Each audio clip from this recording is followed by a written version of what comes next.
आज supreme court of Pakistan में इमरान खान की ओर से बड़ी समाअत के बाद पीटीआई के जितने भी रहनुमा हैं वो बाहर आ रहे हैं। सुप्रीम कोर्ट से बड़ा आर्डर जारी हो चुका है।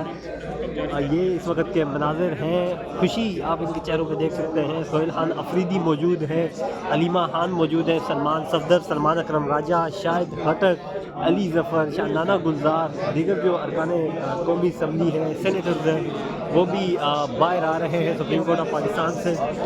ये इस वक्त के मनाजिर हैं सुप्रीम कोर्ट के, आप देख सकते हैं। सुप्रीम कोर्ट का बड़ा हुक्म जो है वो जारी हो चुका है। लतीफ़ खोसा भी बाहर आ रहे हैं। ये इस वक्त के मनाजिर हैं सुप्रीम कोर्ट ऑफ पाकिस्तान के। शौकत बसरा भी मौजूद हैं, ये आप देख सकते हैं। इस वक्त के सबसे बड़े मनाजिर, सुप्रीम कोर्ट का बड़ा हुक्म जारी हो चुका है। चीफ जस्टिस ने बड़ा आर्डर जारी किया है, बड़ी समाअत थी सुप्रीम कोर्ट में। ये इस वक्त के लाइव मनाजिर आप देख सकते हैं। सुप्रीम कोर्ट ऑफ पाकिस्तान से बड़ा हुक्म जारी हो चुका है।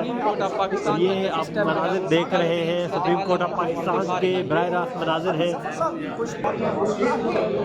विक्ट्री का निशान मनाया जा रहा है सुप्रीम कोर्ट के इस मरकजी दरवाजे में। ये आप देख सकते हैं, खुशी पाकिस्तान तहरीक इंसाफ के जितने भी रहनुमा हैं उनके चेहरों पे आया है। ये सुप्रीम कोर्ट ऑफ पाकिस्तान का एक बड़ा फैसला जारी हो चुका है। ये इस वक्त के मनाजिर है। ये मनाजिर आप देख सकते हैं सुप्रीम कोर्ट ऑफ पाकिस्तान के लाइव मनाजिर आप देख रहे हैं। पीटीआई जो अरकान कौमी असम्बली है, जितने भी रहनुमा हैं वो बाहर आ रहे हैं सुप्रीम कोर्ट ऑफ पाकिस्तान से। ये मनाजिर आप देख सकते हैं, तमाम जो रहनुमा हैं वो बाहर आ रहे हैं। और सुप्रीम कोर्ट ऑफ पाकिस्तान ने एक बड़ा आर्डर जारी किया है। ये रहनुमा यहाँ पे खड़े हैं, विक्ट्री का निशान बना रहे हैं। सोहेल खान अफरीदी, अलीमा खान और जो सलमान सफदर हैं उनका इंतज़ार किया जा रहा है। वो कमरा अदालत से अभी बाहर निकल रहे हैं।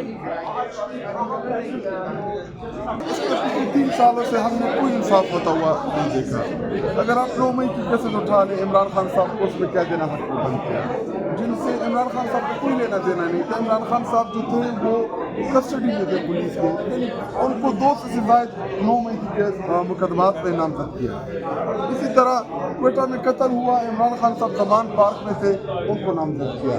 इद्दत जैसा घटिया केस बना, साइफर जैसा जो खुददारी के लिए स्टैंड लिया इमरान खान साहब ने, बाद में साबित हुआ कि साइफर में जो आया था, जो उसका मतलब था, वो वही था जो इमरान खान साहब ने पाकिस्तानी कौम के सामने बताया।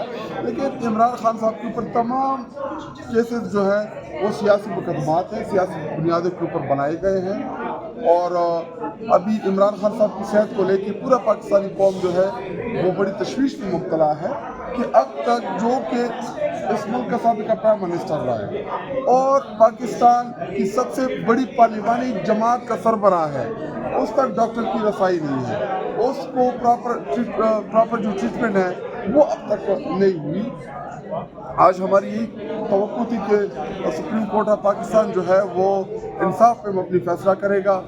और देखिए, इमरान खान साहब को बहुत ही बड़ा अरसा हो गया है कैद ना हक में। होना तो ये चाहिए था कि आज चीफ जस्टिस जो है वो फ़ौरन हुक्म देते, लेकिन अभी जो कानूनी पहलू है और जो चीज़ें हैं वो सलमान सफदर साहब आके मीडिया के सामने बताएंगे कि चीफ जस्टिस ने क्या कहा। इसका कानूनी शायद साहब ये बता दें, जो रिपोर्ट पेश की गई, क्या उसके हवाले से आपको पता चला कि रिपोर्ट में क्या चीज़ें मेंशन की गई, क्या चीज़ें लिखा गया हम सब की जेल के हवाले से, उनकी सेहत के हवाले से? अभी डिटेल रिपोर्ट जो थी वो तो सिर्फ उन्होंने वो जो सेहत के हवाले से वो पैराग्राफ था वो पढ़ के सुनाया। लेकिन अभी सलमान सफदर साहब को चाहिए कि पूरी रिपोर्ट जो है वो पब्लिक कर दे, ताकि पूरी कौम को पता चले कि इमरान खान साहब किन हालात में, किन मुश्किलात का जेल में सामना कर रहे हैं, और जो अपनी कौम के लिए, अपने पाकिस्तानी कौम की हकीकी आज़ादी के लिए उन्होंने जो स्टैंड लिया है, ताकि पाकिस्तानी कौम को कम अज़ कम पता तो चले। लेकिन चूँकि अभी वो बाहर आएंगे, बताएंगे, और शायद उस रिपोर्ट पे जो है वो मीडिया के सामने रखें। साथ बच्चों से बात करवाने की भी बात की गई। चीफ जस्टिस साहब की तरफ से खुद ये मामला उठाया गया कि शायद उनको इल्म में पहले से था। उन्होंने कहा जी जो जेल मैनुअल के मुताबिक है वो बच्चों से बात भी करवाई है। लेकिन जब फैमिली की मुलाकात की बात की तो उन्होंने कहा जी इस पर ना आए। इस हवाले से उन्होंने कहा कि अभी फैमिली की मुलाकात ना हो, पॉलिटिकल लोगों की मुलाकात ना हो, वकला की मुलाकात ना हो, तो इसका मतलब तो ये हुआ कि इस मुल्क में तमाम कैदियों के लिए अलग हकूक़ है और इमरान खान साहब के एज अ कैदी अलग हकूक़ है। जो बुनियादी हकूक़ है इमरान खान साहब के, उनकी फैमिली से मुलाकात, वकला से मुलाकात, रफ़क़ा से मुलाकात, वो बंद हैं।